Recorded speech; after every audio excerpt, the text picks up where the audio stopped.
Welcome to the Daily Conversation for the Trades. I am your host, Christene Marie. Y'all, I'm excited for this conversation today because it is absolutely critical. We are going to be talking about personal brands and why contractors specifically need to build them, create them, foster them. And, there's something around first understanding what even is a personal brand. So I want to start with definition of terms because this is probably one of the most important things we can do as we head into 2026. And we're already, I guess, oh my gosh, we're going to be at the end. I'm looking over here at March 16th, which is crazy. But as we're really heading into the rest of the year, especially in an age where the technology is shifting and changing faster than we can keep up with it. We don't know where we're going to end up at the end of this year from a technological perspective, from an AI, automation, artificial intelligence perspective. We're seeing more and more fake content online than we've ever seen before. And it's not just, fake news, but it's fake content where it's created by an AI agent pretending to be that person. It looks real, sounds real, acts real. And so authenticity has actually never been more of an asset than ever before. And it's also been, it's becoming more of, it's becoming more rare. So therefore it has anything precious, anything rare has a higher price point and a higher value assigned to it. So the more you and I are actually learning how to leverage our unique voice and authentic digital, our authenticity across digital platforms, the better. Here's the thing, the consumer has changed. Over the last 40, 50, 60 years, the consumer has changed drastically from those of our parents to those who are now scrolling. We're not talking even about Gen X, we're talking about millennials. We're talking also about boomers who are using the phone more often than ever before, and they're scrolling. I'm actually learning more and more people who are older than me on TikTok. I don't have it on my phone because I'm afraid I'll get addicted to it. And there's a lot more consumers who are going out there looking for something to connect with on an emotional level. People make purchase decisions off of their emotions. Harvard found that 95% of our purchase decisions take place in the subconscious, which is where our emotions live. So we need to be mindful about the emotions of the consumer as we're considering our personal brand. People want to do business with people. We see this from a business to business perspective drastically. That's why there's so much networking for business to business type of audiences. But even for businesses that have a consumer facing service, they're still watching. They're still paying attention. They're actually online just as much as those B2B folks are. So whether your audience is business to business, your customers are other businesses, or your customers are human beings, homeowners, every single LinkedIn user is a homeowner. Every single LinkedIn user has an association with a business. So your audience, your target audience is on LinkedIn. And also, if you're thinking at all in the future about exit or even just scaling through partnerships or acquisitions, 40% of all LinkedIn users are millionaires. A lot of them are entrepreneurs. So we need to be present where our audience is, and we also need to be present with where our potential audience is. This is where you knowing where you're going for your business is of paramount importance. Start playing in those areas and in those sandboxes now. Start networking with those people. Start building relationships and conversations. A couple weeks ago, I had a conversation with a gentleman named Bennett Lebowitz, and he is the president of Pando Consulting. And what they do is they advise companies on how to prepare for exit.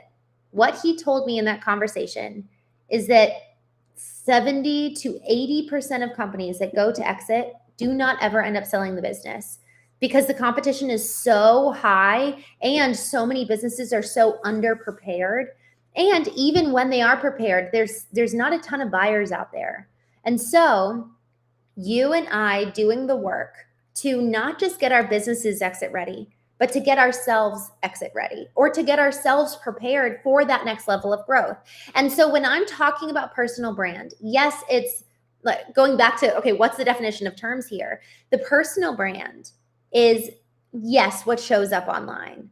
but that is the external manifestation of the internal work that you have done to establish your values, to cultivate your own mind, your own intelligence, and intellectually, emotionally. How do you show up with your leaders? How do you show up with your employees? How do you show up with your family?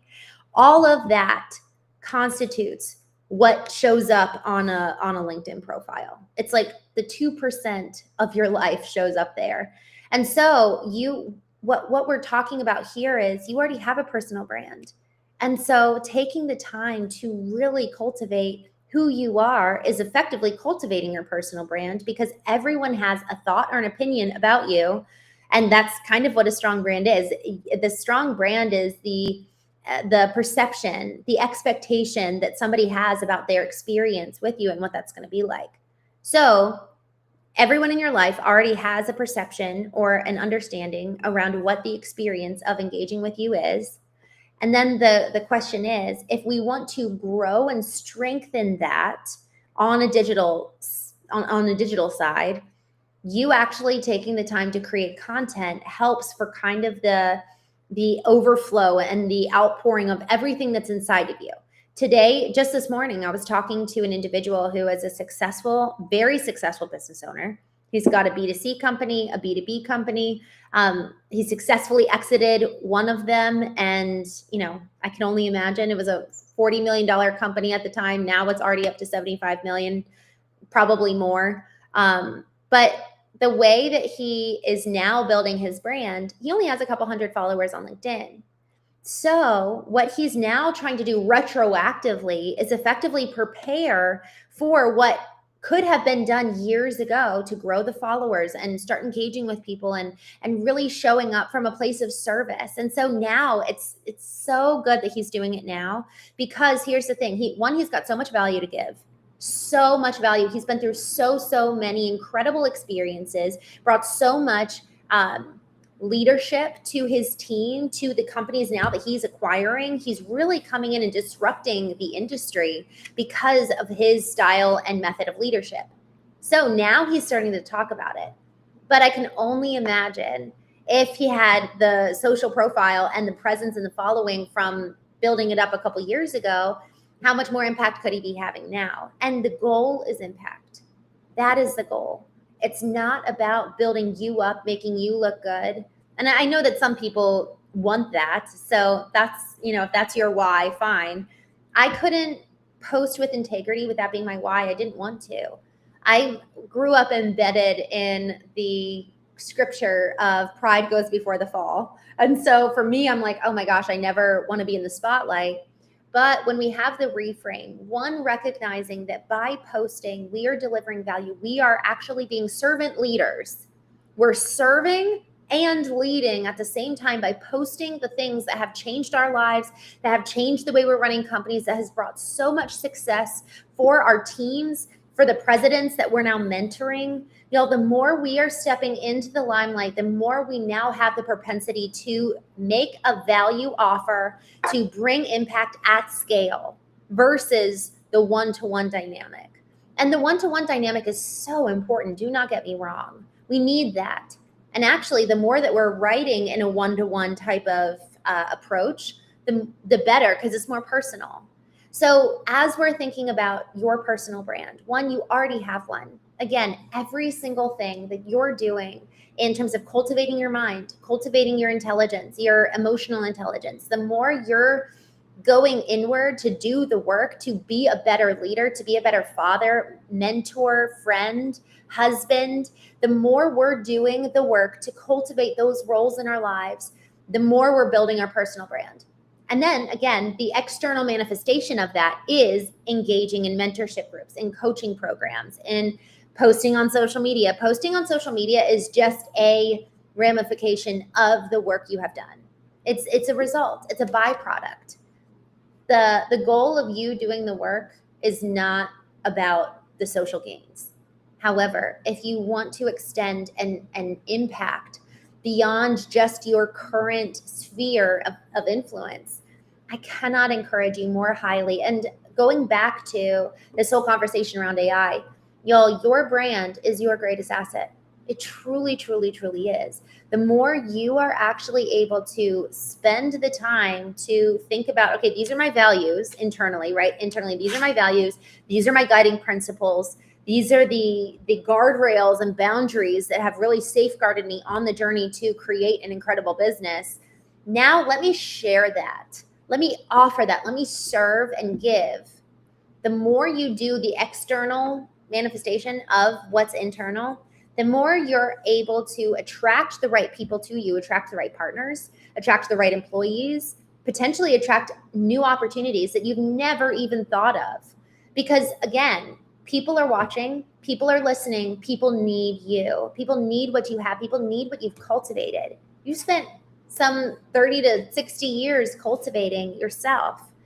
And being able to share that allows for you to maximize on the opportunities that you may not even know about, such as selling, such as scaling, such as building new partnerships with people, or even starting new businesses that you've never thought of. So with you being faithful to do the internal work, but then also do the external reflection of that inner work of this is what's worked internally in myself, this is what worked internally in my business, this is what has worked internally with my family. This is how I have led well and engaged with my kids. This is how I maintain a good relationship with them. Y'all, the world is broken. It's also beautiful, and we need each other more than ever before because the quality of content has significantly diminished with the rise of AI. So the more we're actually able to see each other, hear from each other's hearts, the more we're really able to make the impact that we want to make. And y'all, it's for the sake of your legacy. May we never forget that it is for the sake of what is coming after us. And we build our legacy one day at a time, every decision at a time. We are now investing in something that will hopefully outlive us. And either way, it will outlive us. You know, we're touching lives every day. The question is, what is the quality of the impact you're making? And are you doing it with intention? So when it comes to social media, it warrants and deserves a respect because of the influence and impact that it does have on people's lives. I was talking with someone last night. They said, you know, I was engaging with a friend and I came back around about 6 months later and I was like, wow, like you have changed so much. What's happened? We got in their car, their TikTok started playing, and that's how I realized how much they changed. Y'all, people are so impacted by what they consume. And so are we going to be creators making change, creators making influence? There's so much that you've done in your business that others need to hear from, others need to learn from. And a lot of times, I mean, even just as I was talking with this gentleman this morning, you know, executive of a very, very successful B2B, and I mean, he's got a couple companies, but B2B and B2C in the construction industries, he's got so much to give, so much to offer. And by way of us just talking and me asking him questions, he lit up and he was like, oh yeah, like I actually do a Bible study every week for entrepreneurs and CEOs. Oh yeah, I actually do these one-off leadership meetings with every single leader in all of my companies. And that's a lot of people. And so he's giving so much wisdom away. So really what social media does is that it just takes the same thing you're already doing and just amplifies it. And isn't that such a relief? Even as I say that, I'm like, oh, it's a relief for me because social media is always this thing hanging over me. It's so much easier for me to do it for other people than it is for myself. Isn't that how it always is? Y'all, make the time, create the time. If you need help, get somebody to help you. You have so much to give. And this is about your legacy, and your brand is the greatest asset in your life. Your home can be taken from you unless you own it outright and you own the land outright. Your car, if you're leasing it, how much do you actually own in your life? You own you at the end of the day. And really think about that. Even your kids, they're going to grow up and leave if they haven't already. Yo, we are responsible for ourselves. That is radical responsibility. And then to activate agency on the other side of going inward, doing the work, taking that, building it and instilling it in our businesses, permeating our business and our culture with as much of the change and impact that we can. Now, when we actually activate our personal brand online, man, is there so much opportunity for change, for impact, for scale at scale, and not just for impact in that way, but also for potential partnerships. So let me know if you have any questions. Guys, this is a really, really important conversation, your personal brand. And tomorrow we'll talk about how to actually build your personal brand. But just understanding, what is it? Why do I need it? And recognizing you already have it. Through every cultivation of yourself thus far, you have been building your personal brand. So with that, thank you all so much for joining. Kyle, it's good to see you. Thank you so much for hanging out with me. Y'all have a wonderful day. I will talk to you tomorrow on our daily conversations for the trades. Thanks for joining. And again, my name's Christene Marie. Let me know if you ever need support on the branding marketing side for your trades business. But otherwise, I'm so grateful to join you every single day, weekday, that is, because it is for folks like my dad who are fourth generation of family painting business, or he's third generation, I'm fourth generation. It's for people like him that we go live, because how often are we actually getting invested into when we're in the trenches? So this is my way of serving and giving, and I want to hear from you guys and know what's going on in your lives and what and how we can do better to tailor these conversations in addition to bringing guests on. So with that, thank you for joining. Have a wonderful day.